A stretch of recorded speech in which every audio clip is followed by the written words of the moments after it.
A pleasant welcome to all our viewers to this pilot edition of the show that brings you everything you need to know about our world and its history. I'm your host Bill, and this is how you know your world.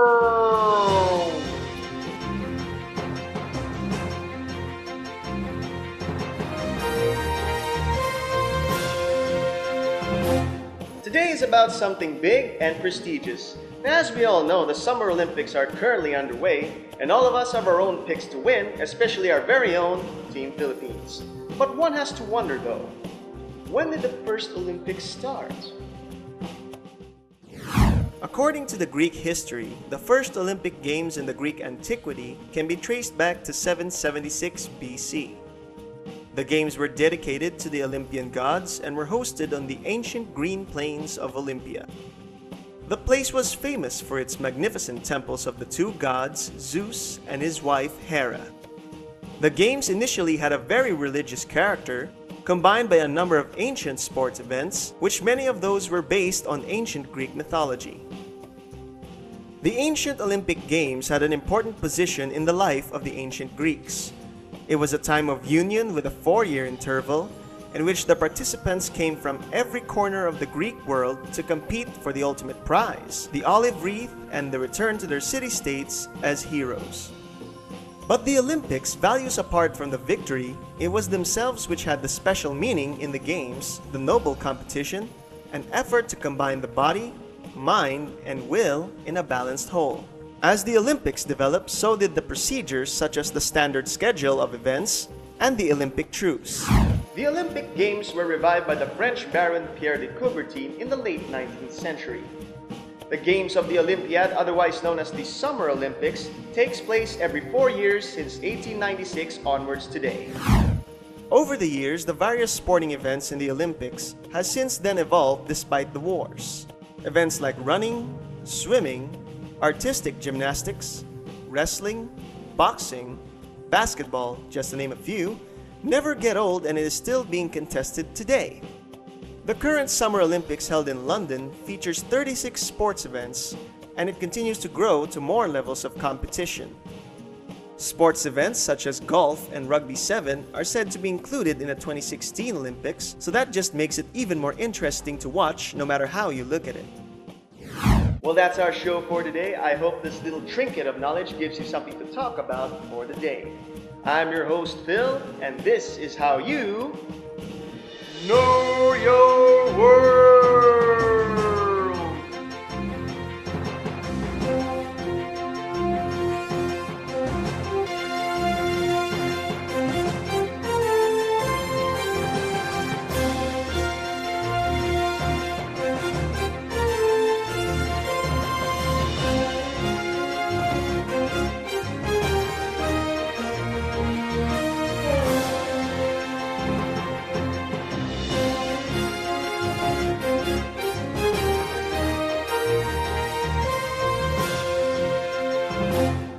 A great welcome to all our viewers all across the city to this new edition of the show that brings you everything you need to know about our world and its history.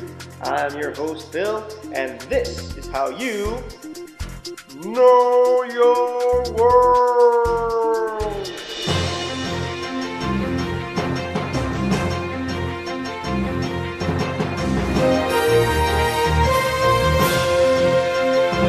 On this edition of the show, I figure we should do something scientific.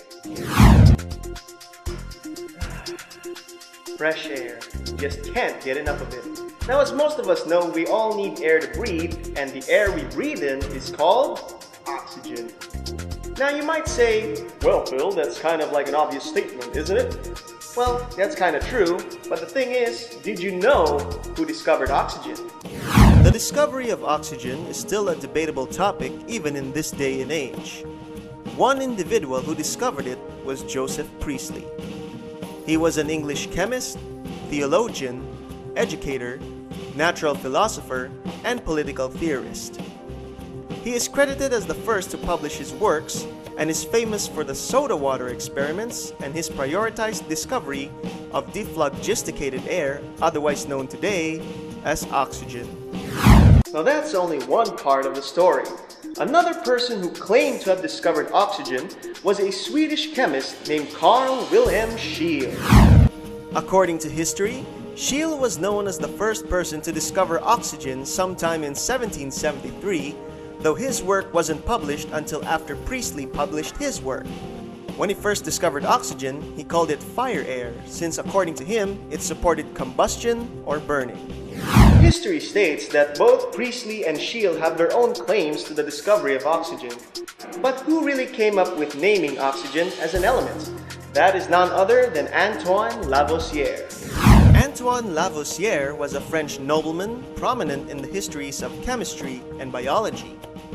He was the man who gave oxygen its name as an element. Taken from the Greek words oxys, which means sharp or acid, and genus, which means born or former.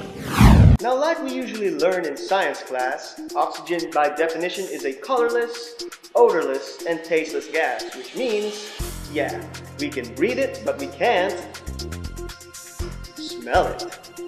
Well, that's all the time we have for our show today.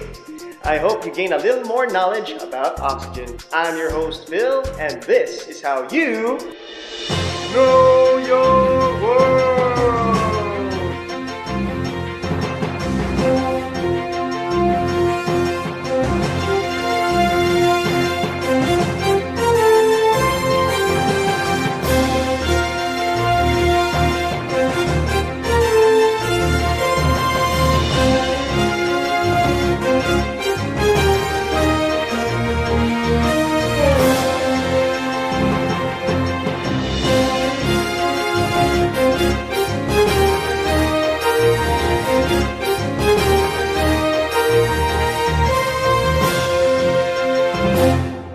Welcome once again, people, to another edition of the show that brings you everything you need to know about our world and its history. As usual, I'm your host, Phil, and this is how you know your world.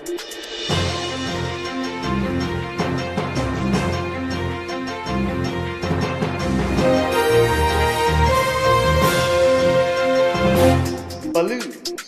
We see them almost every day, whether at parties, weddings, or any other party-themed event. And yes, it was even used to fly all across the world. Like for example, today our topic is gonna be about the first Atlantic crossing in a balloon. Not the small one like the one I'm holding right now, but of course, the big one that actually flies. August 17, 1978. The Double Eagle II sets down in a barley field. The feat was the first successful crossing of the Atlantic Ocean in a balloon. Ben Abruzzo, Maxie Anderson, and Larry Newman left Presque Isle, Maine, and 137 hours and 6 minutes later, they landed in Misery, France. This was the 14th attempt to cross the Atlantic Ocean using a balloon. The first try came in 1873, with the trip ending after 45 miles. By try number 13, the two pilots were only 110 miles short of their goal when the gas bag ripped open. Two flights vanished over the ocean, which is number 4 in 1970 and number 6 in 1974, killing the 4 balloonists. In 1974, with attempt number 7, the balloon burst, killing the lone occupant. The Double Eagle II was built and designed by Ed Yost. The balloon held 160,000 cubic feet of helium. The attached gondola was named the Spirit of Albuquerque and measured 15 by 7 by 4.5 feet. The 3 men flew 3,107.6 miles in 5 days, 17 hours, and 6 minutes. The gondola was equipped with a twin-hulled catamaran and would float should they need to make an emergency water landing. Newman also brought along a hang glider intending to glide to a landing. However, it was jettisoned as ballast the day before.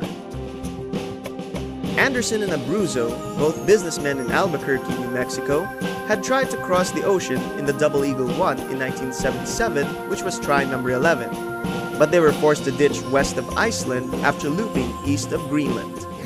Well, that's all the time we have for this edition of the show that brings you everything you need to know about our world and its history. I hope you gained a little more knowledge about what balloons were all about in crossing the Atlantic Ocean. As usual, I'm your host Phil, and this is how you know your world.